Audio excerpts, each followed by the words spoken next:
அல்ஹம்துலில்லாஹ் எல்லா புகழும் அல்லாஹ்வுக்கே. அஷ்ஹது அல்லா இலாஹ இல்லல்லாஹ் வஹ்தஹு லா ஷரீக்க லஹ். அல்லாஹ்வை தவிர வேறு இணை தெய்வங்கள் இல்லை என்று சாட்சி கூறியவனாக ஆரம்பம் செய்கிறேன். இன்னைக்கு நாம பார்க்க ரப்பி ஜித்னி இல்மா, ரப்பி ஜித்னி இல்மா, ரப்பி ஜித்னி இல்மா. எங்கள் ரட்சகரா, அதாவது இதுல சொல்லக்கூடிய விஷயங்கள் முதல்ல எனக்கும், அப்புறம் கேட்கக்கூடிய உங்களுக்கும் அல்லாஹ் அத ஒரு உபதேசமா எடுத்துக்கிடுவோம் இன்ஷா அல்லாஹ். இன்னைக்கு நம்ம பார்க்க போற ஒரு முக்கியமான ஒரு விஷயம் என்னன்னா, பலம், ஸ்ட்ரென்த். அல்லாஹ் ஸ்ட்ரென்த்தை பத்தி நிறைய விஷயம் சொல்றாங்க. பொதுவா எந்த புத்தகமுமே நமக்கு எளிதா கிடைச்சிராது. ஒரு புஸ்தகம்னு எடுத்துக்கிட்டோம் அப்படின்னு சொன்னா, அது அவ்வளவு ஈஸியாலாம் நமக்கு கிடைக்காது. அதுவும் இந்த குரான், அல்லாஹ்ட்ட இருந்து இறங்கின இந்த வேதம் இப்ப கூட இறங்கி 1400 வருஷம் ஆனாலும் பியூர் குரான, தூய்மையான குரான, எந்த கலப்படமும் இல்லாத குரானை பெற்றுக்கொண்ட முதல் சமுதாயமா முதல் ஜெனரேஷனா நாம இருக்கோம் அல்லாஹ்வுடைய கிருபையில. அப்போ அது அது அந்த வெறும் குரானை மட்டும் நம்ம பார்க்கணும், குரான் வழிகாட்ட போதுமானதுன்னு சொல்லும்போது எவ்வளவு பெரிய சர்ச்சை, எவ்வளவு எதிர்ப்பு, எவ்வளவு தாக்குதல் இப்பவும் அது இருந்துகிட்டு தான் இருக்கு. வெறும் குரானை மட்டும் இருக்கணும் பின்பற்றுறவங்கன்னு சொன்னா அவங்க வழிகேட்டுல இருக்காங்கன்னு மொத்த சமூகமும் சொல்லிக்கிட்டு இருக்கு. அதனால இந்த இவ்வளோ சர்ச்சையும் தாண்டி நமக்கு இது கிடைச்சிருக்குன்னா அதுக்கு நம்ம முதல்ல அல்லாஹ்வுக்கு நன்றி சொல்லணும் இன்ஷா அல்லாஹ். ஏன்னா அது சொல்லிக்கிட்டே இருக்கலாம். குரான் கிடைச்சதுக்கு அது இந்த இந்த பலத்துக்கும் நம்ம பார்க்க போற இன்னைக்கு சப்ஜெக்ட்டுக்கும் இதுக்கும் ரொம்ப தொடர்பு இருக்கு. அதாவது இது இன்னும் ஒரு கடைசி மனிதன் வரைக்கும் ஒரு நம்பிக்கை தரக்கூடியதாக இந்த குரான் இருக்கு. கடைசி யார் படிச்சாலும் சரி, அது நம்பிக்கையோட படிச்சாங்கன்னா அவங்களுக்கு, நம்பிக்கை கொண்டவங்களுக்கு அது வழிகாட்டின்னு நமக்கு எடுத்த உடனே அல் பக்ரால சொல்றாங்க.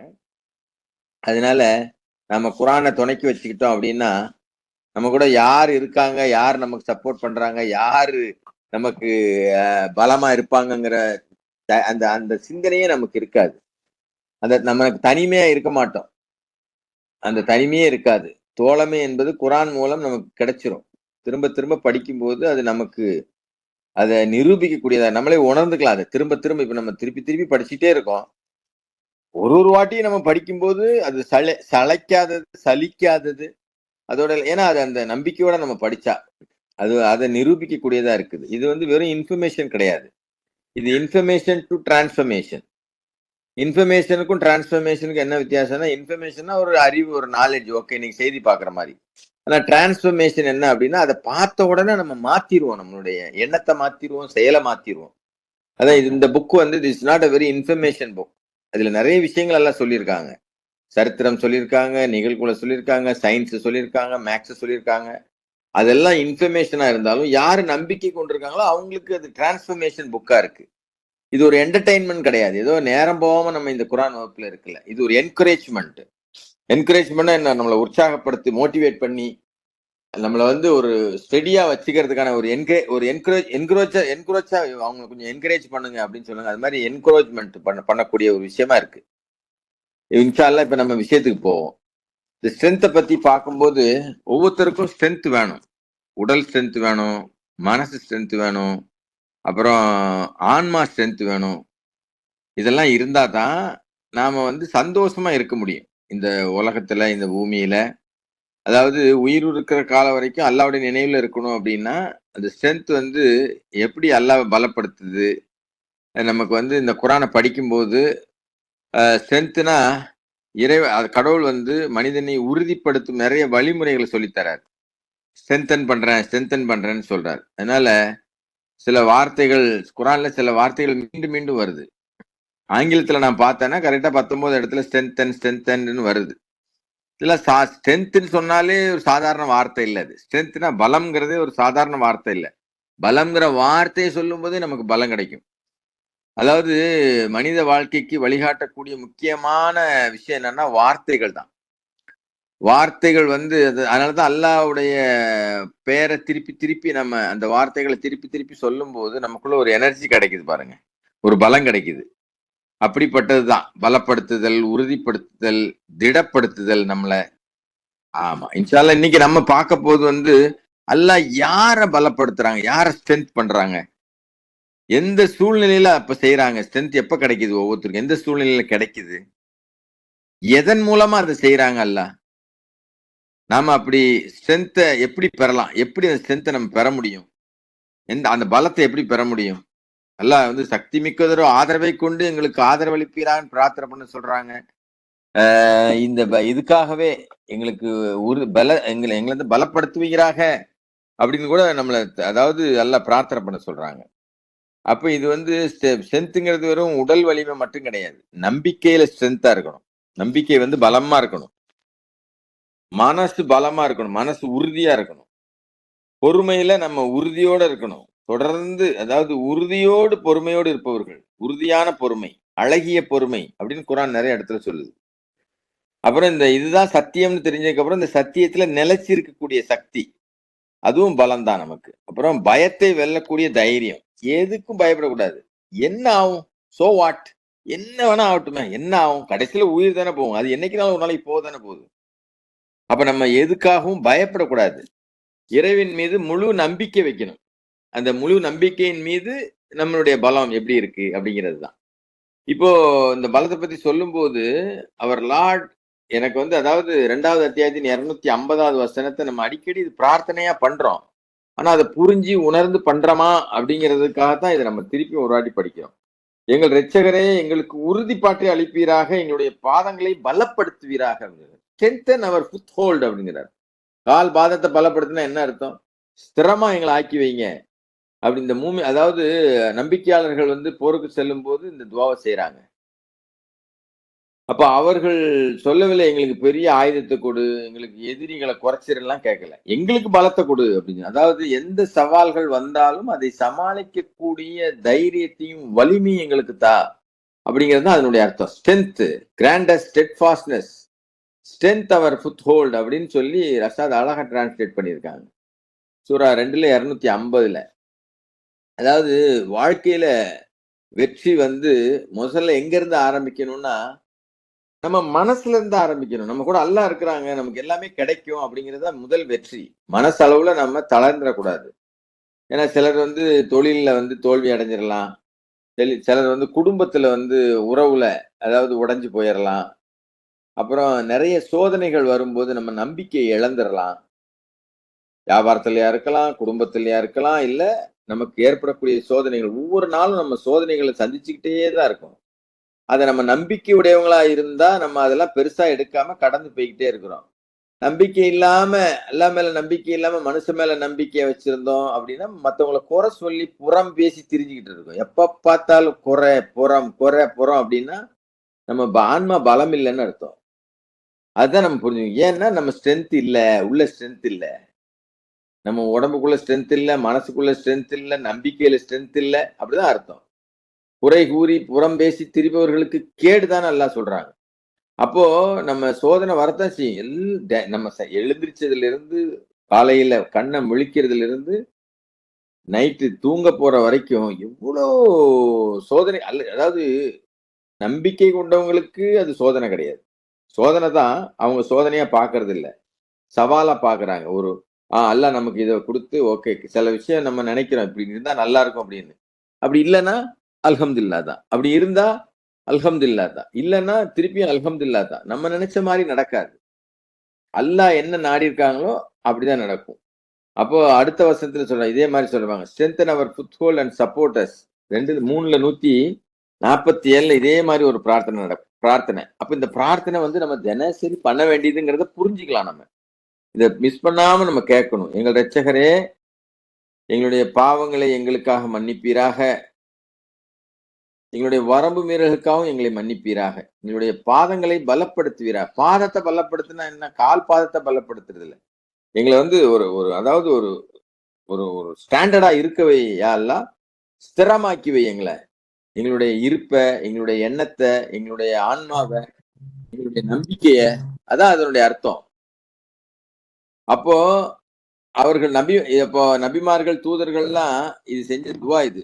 நபிமார்களுடன் சேர்ந்து விசுவாசிகள் செஞ்ச துவா இது. எங்கள் இரட்சகரே 3:147 எங்கள் இரட்சகரே எங்களுடைய பாவங்களுக்காகவும் எங்களுடைய வரம்பு மீறல்களுக்காகவும் எங்களை மன்னிப்பீராக, எங்களுடைய பாதங்களை பலப்படுத்துவீராக, மேலும் நம்ப மறுப்பவர்கள் மீது எங்களுக்கு வெற்றியை வழங்குவீராக. அப்ப நம்ம ஆன்மா லெவல்ல ஸ்ட்ராங்கா இருக்கணும், நம்பிக்கையில ஸ்ட்ராங்கா இருக்கணும், உடல் வலிமையில ஸ்ட்ராங்கா இருக்கணும். உடல் வலிமை இல்லாட்ட கூட ஆன்மாவும் நம்பிக்கையும் ஸ்ட்ராங்கா இருந்தோம் அப்படின்னா எழுத்தால உள்ளவங்க கலகலத்து போயிருவாங்க. அதாவது நம்ம ஒண்ணுமே செய்ய வேண்டாம். நம்மள பார்த்தாலே அவங்களுக்கு பிரமிப்பா இருக்கும். எதிர்த்தாப்புல இருக்கிறவங்களுக்கு. அப்பதான் அதாவது அப்புறம் ஏன்னா அதுக்கப்புறம் சொல்லக்கூடிய விஷயம் அப்படிதான். நம்ப மறுப்பவர்களின் மீது எங்களுக்கு வெற்றியை வழங்குவீராக. அப்போ அப்போ அவங்க நபிமார்கள் எப்படி இருந்தாங்க? விசுவாசிகள் எப்படி இருந்தா தவறு செஞ்சுட்டோம்னு வைங்களேன், அத ஒப்புக்கொள்வாங்க. அதுக்காக மன்னிப்பு கேட்பாங்க. பின்னர் எங்கள பலப்படுத்துங்கன்னு கேட்பாங்க. அதுதான் இந்த துவாலருந்து நம்ம கத்துக்கிறது. அவங்க எங்கள மன்னிச்சிரு யா அல்லாஹ். முதல்ல சொல்றாங்க, எங்களுடைய பாவங்களுக்காகவும், எங்களுடைய வரம்பு மீறலுக்காகவும் நான் வரம்பு மீறி இருக்கோம். எங்கள மன்னிச்சிரு. எங்க பாவங்கள மன்னிச்சிருங்க. தவற ஒத்துக்கொள்றாங்க இந்த பிரார்த்தனையில. ஒத்துக்கிட்டு பிரார்த்தனை கேட்கறாங்க. என்னுடைய வரம்பு மீறல் இருக்கு. என்ன மன்னிச்சிருங்கன்னு பிரார்த்தனை. அதுக்கப்புறம் ஸ்ட்ரெங்தன் பண்ண சொல்றாங்க. இது நமக்கு ஒரு நல்ல பாடம். இந்த பிரார்த்தனைய நாம கேட்கறது அதுல இருந்து பாடம் படிக்கிறது அதாவது உண்மையான ஸ்ட்ரென்த் என்ன அப்படின்னா, ஒவ்வொருத்தருடைய உண்மையான ஸ்ட்ரென்த் என்னவா இருக்கும் அப்படின்னா, நம்ம தவறு செஞ்சுட்டா அதை ஒப்புக்கொள்ளக்கூடிய தைரியம் வேணும். தவறு செய்யாதவங்க மனுஷரே கிடையாது. ஆனா நம்ம என்ன மனோபாவத்துல இருக்கோம்னா, நான் தப்பே பண்ண மாட்டேன். நான் எப்பவுமே தப்பு செய்யல. நான் சரியா தான் இருக்கிறேன். அப்படிங்கிற மாதிரி நமக்குள்ள நினைச்சுக்கிறோம். அதுதான் நம்மள மன்னிப்பு கேட்க விடாம ஆக்கிறது. அதனால நான் தவறு செஞ்சேங்கிறத ஒப்புக்கொள்ளக்கூடிய ஒரு தைரியம் வேணும். அப்புறம் அடுத்த வசனம் பாருங்க. 3ல 173வது வசனத்திலையும் சொல்றான். இந்த வார்த்தை வருது. என்ன சொல்றதுன்னா, மக்கள் உங்களுக்கு எதிராக அணி திரண்டு விட்டு, அதாவது மக்கள் முஸ்லிம்களை பயமுறுத்த முயன்றாங்க. அணி திரண்டுட்டாங்க. ஆனால் அது அவர்களுடைய நம்பிக்கையை அதிகரிக்க செய்யுது. அப்ப நமக்கு எதிராப்புல இந்த ஊரே நம்மள விலைக்கு வைக்குது. ஒரு சமுதாயமே நம்மள எதிர்த்து நிக்குது அப்படின்னா, நம்ம என்ன ஆகணும் நமக்கு? அல்லாஹு அக்பர். இதுதான் உண்மை. ஏன்னா எல்லாம் சொல்றாங்க. எல்லாரையும் எதிர்த்து நிக்கும் போது 3ல 173 படிச்சா நல்லா தெரியும். மக்கள் உங்களுக்கு எதிராக அணி திரண்டு விட்டார்கள். நீங்கள் அவர்களை அஞ்சிக் கொள்ள வேண்டும் என மனிதர்கள் அவர்களிடம் கூறுகின்ற போது, இது அவர்களுடைய விசுவாசத்தை பலப்படுத்த மட்டுமே செய்கின்றது. நமக்கு எதிராக அணி திரளும் போது நம்ம இப்ப எப்படி இருக்கிறோம்னு பார்க்கணும். நம்ம அதுக்கு பயப்படக்கூடாது. ஐயோ எல்லாரும் சேர்ந்த மாதிரி நம்மளை எதிர்க்கிறாங்களே நம்ம நினைக்க கூடாது. நம்ம கூட அல்லாஹ் இருக்கிறாங்க. நம்ம நம்பிக்கை பலப்படணும். இதுதான் இதுல இருந்து நம்ம படிக்கக்கூடிய பாடம். அதாவது சோதனை 2 விஷயம். சிலரை உடைக்குது, சிலரை பலப்படுத்துது. மூமின்களுக்கு சோதனைங்கிறது ஒரு பயிற்சி கூடம். மூமின்களுக்கு நான் தான் சொன்னேன்ல, தினசரி நம்ம சோதனைக்கு உட்படுத்தப்படுறோம். ஆனா ஒவ்வொரு நேரத்திலையும் நம்ம அந்த சோதனையில பாஸ் பண்றோமா? சின்ன சின்ன விஷயங்கள் தான். பெரிய விஷயம்லாம் தேவையில்லை. எதையா குடிக்கும்போது அல்லாஹ் பேரை சொல்லி குடிக்கிறோமா? பருகுறோமா? எழுந்திருக்கும் போதெல்லாம் என் பேரை சொல்லி எழுந்திருக்கேன்னு சொல்றாங்க. அதை செய்யறோமா? வண்டியில போகும்போது பாதுகாப்பு தேடுறோமா? போயிட்டு வந்தோன்னே நன்றி சொல்றோமா? சாப்பிட்டோன்னு நன்றி. இப்படிலாம் இதெல்லாம் சின்ன சின்ன விஷயங்கள் தான். இதெல்லாம் நம்ம பெருசாவே எடுக்கிறது இல்லை. ஆக்சுவலா சின்ன சின்ன விஷயங்கள் தான் பெரிய விஷயமா மாறுது. சிறு துளி தான் பெரு வெள்ளம்னு கேள்விப்படுறோம். ஆனா நம்ம இதுல எல்லாம் பொடுபோக்கா இருந்துடுறோம். ரொம்ப அசால்ட்டா இருந்துரும். அல்லாஹ் மன்னிச்சிருவாருன்னு. கண்டிப்பா அல்லாஹ் மன்னிச்சிருவாங்க. ஆனா ஸ்ட்ரென்த்தை இழந்துருவோம் நம்ம. நமக்கு பலம் இருக்கு. ஆன்மா பலம் இருக்காது. அதனாலதான் எப்பவாது நீ மறந்துட்டீங்கன்னா அடுத்த வாட்டி இதை விட பெட்டரா என்னை வழி நடத்துங்களான்னு சொல்லி கேட்க சொல்றாங்க. அப்புறம் 8வது அத்தியாயத்துல 3 இடத்துல வருது இந்த ஸ்ட்ரென்த்ங்கிற வசனம். அல்லாஹ்வின் வசனங்கள் ஓதப்படும் போது their faith is strengthened. அவங்களுடைய நம்பிக்கை பலப்படுதான், ஈமான அதிகரிக்குதான். அதான் நான் சொன்னேன், குரான்ங்கிறது ஒரு இன்ஃபர்மேஷன் புக் கிடையாது, அது ஒரு டிரான்ஸ்பர்மேஷன் புக். முதலே சொன்னேன், நான் இன்ட்ரோடக்ஷன்லயே சொன்னேன். குரான்ங்கிறது ஒரு தகவல் அடங்கிய புக்கு மட்டும் கிடையாது. அதை அந்த தகவல்கள் மூலம் நம்மளை மாற்றக்கூடிய ஒரு புத்தகம் அது. அதைத்தான் 8வது அத்தியாயத்தின் 2வது வசனத்திலிருந்து நம்ம தெரிஞ்சுக்கலாம். அதையும் படிக்கணும். அவுது பில்லாஹி மினஷ் ஷைத்தானிர் ரஜீம்.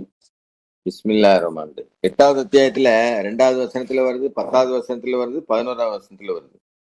உண்மையான நம்பிக்கையாளர்கள் எவர்கள் என்றால், எவர்களுடைய இதயங்கள் அல்லாஹுவை குறிப்பிடும் போது நடுநடுங்கி விடுகின்றதோ, மேலும் அவருடைய வெளிப்பாடுகள் அவர்களுக்கு எடுத்துரைக்கப்படுகின்ற போது அவர்களுடைய நம்பிக்கை வலுப்படுகின்றதோ, மேலும் தங்களுடைய இரட்சகரின் மீது பொறுப்பேற்படுத்துகின்றனரோ அவர்களே ஆவார்கள். உண்மையான நம்பிக்கையாளர்கள் யார் அப்படிங்கிறதுனா, நம்ம கொஞ்சம் கொஞ்சமா நம்மளுடைய ஈமான் பலம் அதிகரிச்சுட்டே போனோம். அப்பதான் நம்ம உண்மையான நம்பிக்கையாளர்கள். தங்களுடைய இரட்சகரின் மீது பொறுப்பை ஏற்படுத்துறோமா?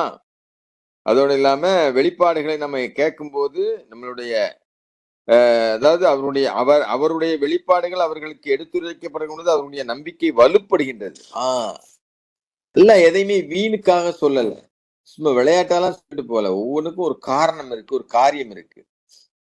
அதைத்தான் சொல்றாரு பாருங்க. 8வது அத்தியாயத்தின் 10வது வசனம் 11வது வசனத்துல உங்களுடைய இதயங்களை வலுப்படுத்துவதற்காக இந்த நற்செய்தியை அல்லாஹ் உங்களுக்கு அறிவித்தார். 2வது வசனத்துல படிச்ச மாதிரி தான். ஏன் அல்லாஹ் இந்த குரானை கொடுத்திருக்காங்கன்னா நம்ம இதயத்தை வலுப்படுத்துறதுக்கு. வெற்றி அல்லாஹ்விடம் மட்டும்தான் வருகின்றது. நம்ம நினைச்சிட்டு இருக்கோம் வெற்றி அதாவது ஏதாவது ஒரு விஷயம் ஆகணும்னு வைங்களேன், இவர்கிட்ட கேட்டா கிடைக்குமா, அவர்கிட்ட சொன்னா ஆயிருமா, இவரு நமக்கு ஹெல்ப் பண்ணுவாரா, அவரு நிச்சயமா அவங்க எல்லாம் ஒரு கருவிதான். ஆனா உண்மையான வெற்றியை தர்றது அல்லாஹ் தான், வேற யாரும் தர்றது இல்ல. அதை நம்ம எப்பவுமே ஞாபகம் வச்சுக்கணும். அல்லாஹ் எல்லாம் வல்லவர், ஞானம் மிகுந்தவர். அமைதி நிறைந்த தூக்கம் உங்களை ஆட்கொண்டு உங்களை சாந்தப்படுத்தும்படி அவர் செய்தார். அதாவது நமக்கு நல்ல தூக்கம் வருது, தூக்கம் வரணும், தூக்கம் வந்தா தான் நம்ம சாந்தமாக முடியும். சாந்தமா இல்லைன்னா மனசு அலைபாஞ்சுக்கிட்டே இருக்கும். மேலும் விண்ணில் இருந்து தண்ணீரை கொண்டு அவர் இறைப்பினார், அதன் மூலம் உங்களை நீங்களை தூய்மைப்படுத்துவதற்காக. சைத்தானின் சாபத்திலிருந்து உங்களை அவர் பாதுகாத்தார். உங்களுடைய இதயங்களை மறு உறுதி செய்து உங்களுடைய நிலைகளை பலப்படுத்தினார். நம்ம அதாவது நான் சொன்ன நம்பிக்கை ஒரு நாள் கூடிக்கிட்டே போறதுக்கான வழிமுறைகளை நம்ம தேர்ந்தெடுத்து செய்யணும். நம்ம எப்பவோ ஆதிக்கு ஒரு வாட்டி அந்தத்துக்கு ஒரு வாட்டி குரானை படிக்கிறது, நினைச்சா படிக்கிறது, இல்லாட்டா படிக்கிறது இல்லை. குரானை படிச்சு அல்லாஹ் சொல்றாங்க, குரான் ஓதப்படும்போது கருத்தூன்றி செவியா இருக்கும், கவனத்தில் எடுத்துக்கொள்ளும். அதுக்கான முக்கியத்துவம் கொடுக்காம ஏதோ பண்ணிக்கிட்டு இருந்தோம் அப்படின்னு சொன்னா நம்மளுடைய ஈமான் பலப்படாது, அதிகரிக்காது. அதைத்தான் இந்த வசனம் சொல்லுது. அப்போ இதுல நாம பார்த்துக்க வேண்டிய விஷயம்னா, தூக்கத்தை கொடுத்தாங்க எல்லாம், மழையை கொடுத்தாங்க, பயத்தை இல்லாம ஆக்கிட்டாங்க. நம்மளுடைய நம்மளுடைய இருப்பை ஸ்ட்ரென்த் பண்றாங்க, பலப்படுத்துறாங்க. அதாவது ஸ்ட்ரென்த் எங்க இருந்தெல்லாம் வரும் அப்படின்னா, ஓய்வு எடுக்கிறதுல, அமைதியா இருக்கிறதுல, தூங்குறதுல, மன நிம்மதியில நமக்கு ஸ்ட்ரென்த் கிடைக்கும். இதெல்லாமே அல்லாஹ்வுடைய அருள் தான் இது. அதுதான் அதாவது ஒரு போருக்காக போகும்போது எதிரிகள் இருக்கிறாங்க, அந்த இடத்துல உள்ள அந்த சம்பவத்தை குறிப்பிடும் போதுதான் இந்த விஷயத்த சொல்றாங்கல்ல. அதனால நாம கவனமா கருத்தூன்றி படிக்கணும். நமக்கு ஸ்ட்ரென்த் அல்லாஹ் தரணும். அதுக்கு நம்ம நல்ல ஓய்வு எடுக்கணும். அதான் ஓய்வெடுக்க வேண்டிய நேரத்துல ஓய்வெடுக்கணும். ஓய்வெடுக்கக்கூடிய நேரத்துல போன் பார்த்துட்டு இருக்கக்கூடாது. இல்ல தேவையில்லாத பண்ணிட்டு இருக்கக்கூடாது. புறம் பேசிட்டு இருக்கக்கூடாது. நம்ம ஓய்வும் தூக்கமும் வேற வேற. அது முதல்ல தெரிஞ்சுக்கணும். ரிலாக்ஸ்டா இருக்கிறதும் தூங்கிக்கிட்டு இருக்கிறதும் வேற வேற. நல்ல டயர்டானதுக்கு அப்புறம் தான் நம்ம தூங்குறோம். ஓய்வு எடுத்துட்டு தூங்கணும். இதெல்லாம் அல்லாஹ் இந்த வசனங்களை படிக்கும்போது நமக்கு கத்துக் கொடுக்குறாங்க. அப்புறம் தூக்கத்தின் மூலியமா நமக்கு மன நிம்மதி கிடைக்குது. இதுவும் அல்லாஹ்வுடைய அருள் தான். அடுத்த வசனம் 9:124. ஒவ்வொரு வெளிப்பாடும் அல்லாஹ்வுடைய 9வது அத்தியாயத்தின் 124வது வசனம். அதுலயும் இந்த வார்த்தை வருது. ஸ்ட்ரென்த் பண்றது, பலப்படுத்துறது அல்லாஹ். அதாவது ஒரு சூரா வெளிப்படுத்தப்பட்ட போது அவர்களில் சிலர் சொல்லக்கூடும், இந்த சூரா உங்களில் எவருடைய விசுவாசத்தையேனும் பலப்படுத்தியதா? நிச்சயமாக அது நம்பிக்கை கொண்டோரின் விசுவாசத்தை பலப்படுத்தவே செய்தது. மேலும் அவர்கள் எந்த ஒரு வெளிப்பாட்டிலும் களிப்பே அடைகின்றனர். அல்லாஹ்வுடைய வசனம் எதை கேட்டாலும் அவங்க மகிழ்ச்சி அடைகிறாங்க. நம்மளை கேலி பண்றவங்க சொல்றாங்க, ஓ யாசின், அதாவது நம்ம கூட அதனாலதான் நம்ம கேலியும் கிண்டலும் பண்ண தேவையில்லை. யாசின் ஓதுறது, அப்புறம் அல்வாக்கியா ஓதுறது, அது ஓதுறது அர்த்தத்தோட ஓதுங்க. இதனால இதுவான்னு யாரையும் நம்ம கேள்வியெல்லாம் கேட்க வேண்டியதில்லை. ஏன்னா அல்லாஹ்வுடைய வசனங்கள் நாம அதை நம்பிக்கையோட செய்யும் போது நிச்சயமா அதற்கான பலன், அதாவது ஒரு மகிழ்ச்சி கிடைக்குது அப்படின்னு சொன்னா அதை நம்ம தடுக்க வேண்டியதில்லை. ஏன்னா நம்மளே சிலர் இதனால என்ன கிடைக்கும், அதனால என்ன கிடைக்கும் அப்படி கேட்கக்கூடாது. குரானை ஓதுறாங்களா, ஓதிட்டு போட்டோம், அவ்வளவுதான். அவங்க படிக்கிறாங்களா, படிக்கட்டும். அதனால நமக்கு ஒரு குரான்ல நம்ம எவ்வளவு தூரம் குரானோட தொடர்புல இருக்கிறோமோ, ஏன்னா சைத்தான் குரானை அணுக விட மாட்டான். அதுக்காக நம்ம அர்த்தம் தெரியாம வெறும் அரபிலேயே ஓதிட்டு போறதுனால நமக்கு எந்த பயனும் இருக்குமான்னு தெரியாது. ஏன்னா அதுதான் 41, 44.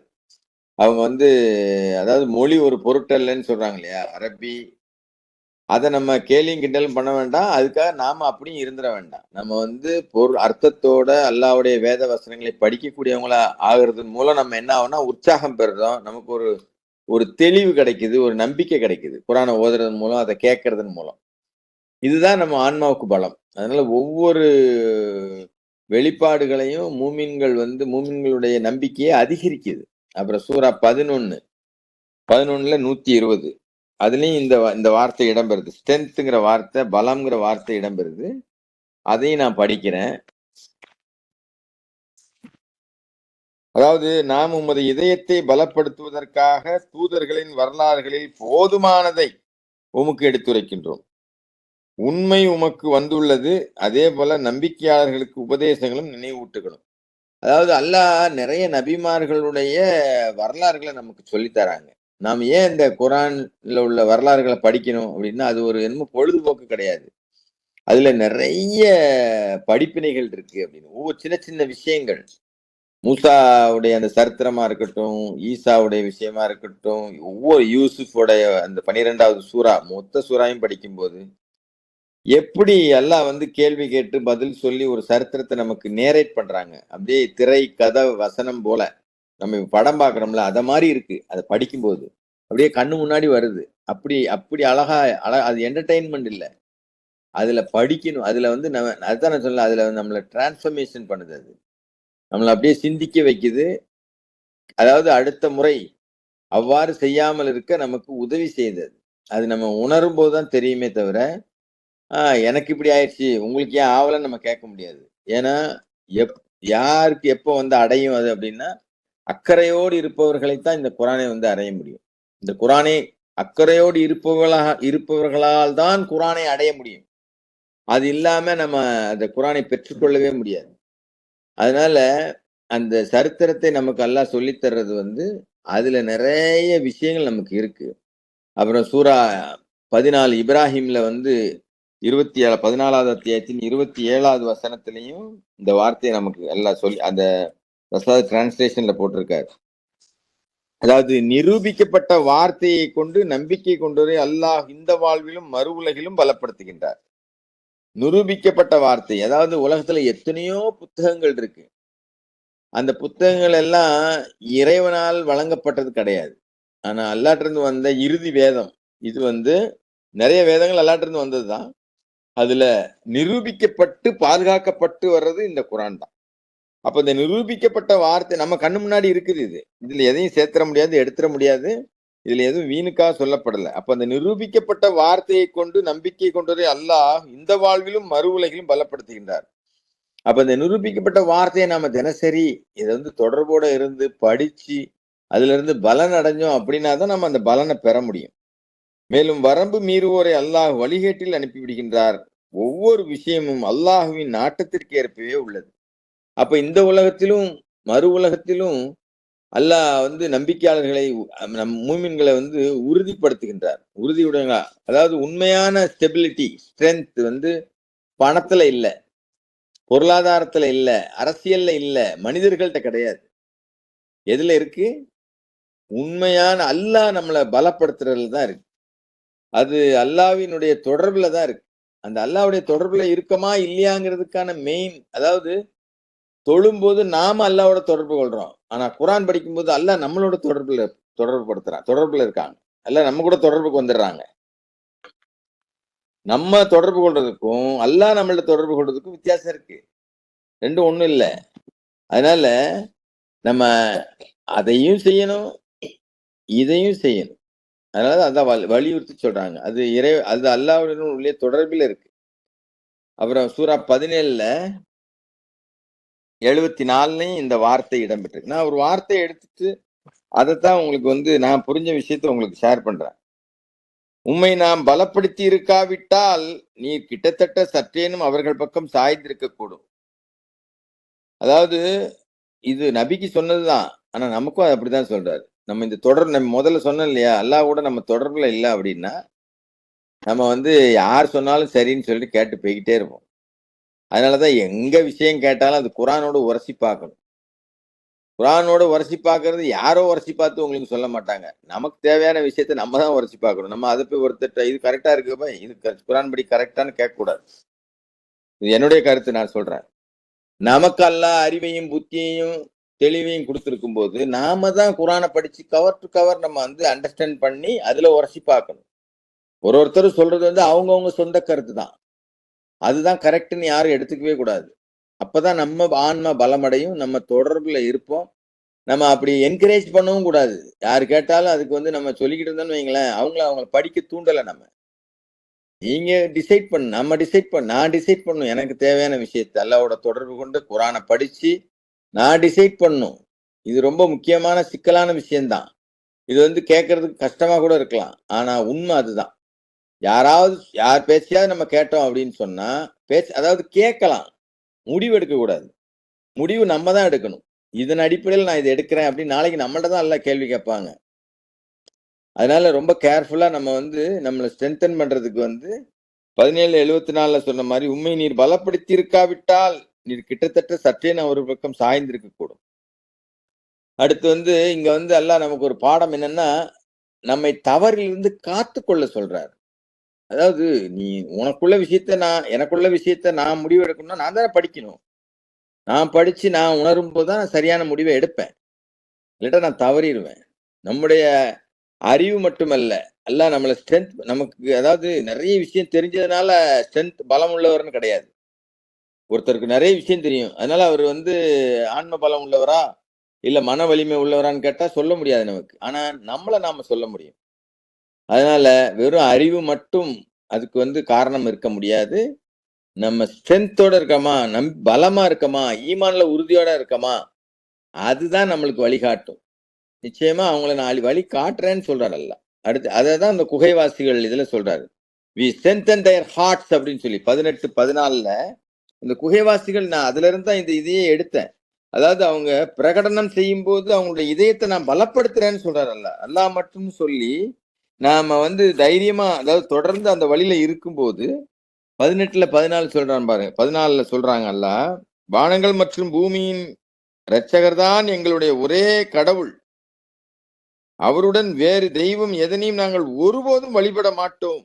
இல்லை என்றால் நாங்கள் நீண்ட தூரம் வழி தவறியவர்களாவோம் என்று அவர்கள் எழுந்து நின்று பிரகடனம் செய்த போது அவருடைய இதயத்தை நாம் பலப்படுத்தினோம்.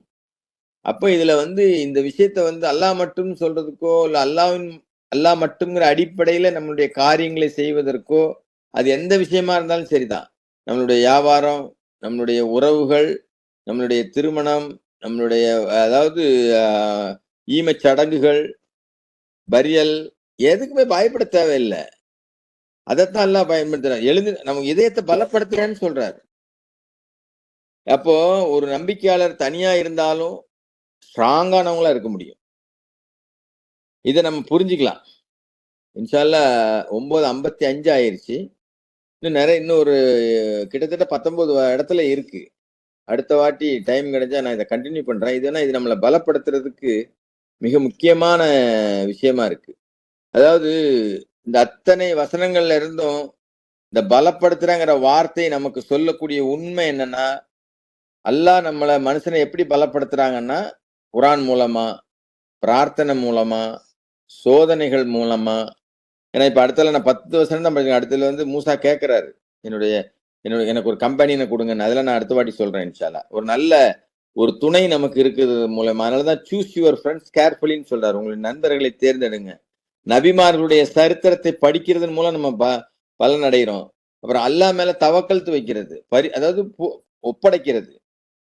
அப்புறம் இந்த உண்மையில நம்ம நிலைச்சு இருக்கிறது. இந்த நிலைச்சு இருக்கும்போது நம்ம பலப்படுறது. அதனாலதான் எங்களுடைய ஆன்மாக்களுக்கு நாங்கள் தீங்கிழைத்துக் கொண்டோம், எங்களை மன்னித்து எங்கள் மீது கருணை கொள்வீரான்னு நல்லா பிரார்த்தனை சொல்றாங்க.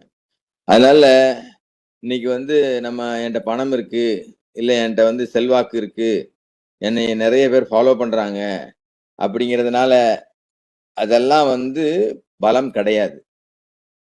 அதாவது கவலை இல்லாம, துக்கம் இல்லாம, பயம் இல்லாம, குழப்பம் இல்லாம நம்ம இருந்தோம் அப்படின்னா தான் நம்ம ஆன்ம பலத்தோட இருக்கிறோம்னு அர்த்தம். அதனால நம்ம அல்லாஹ்ட்ட கேட்க வேண்டிய பெரிய துவா என்னன்னா, யா அல்லாஹ் எங்களுடைய இதயத்தை பலப்படுத்துங்க, எங்களுடைய நம்பிக்கை ஈமானை உறுதியா இருக்க வைங்க. சோதனையில உடைஞ்சு போகாம எங்களை காப்பாத்துங்க. உண்மையிலே அதாவது சத்தியத்துல நிலைத்திருக்க செய்யுங்க அப்படின்னு அல்லாட்ட நம்ம டெய்லி பிரார்த்தனை பண்ணக்கூடியவங்களா நம்ம இருக்கணும் இன்ஷா அல்லாஹ். அல்ஹம்துலில்லாஹ். ஸலாமுன் அலைக்கும். மிச்ச விஷயத்த அடுத்த வாய்ப்பு கிடைக்கும் போது பேசலாம். அல்ஹம்துலில்லாஹ். ஸலாமுன் அலைக்கும்.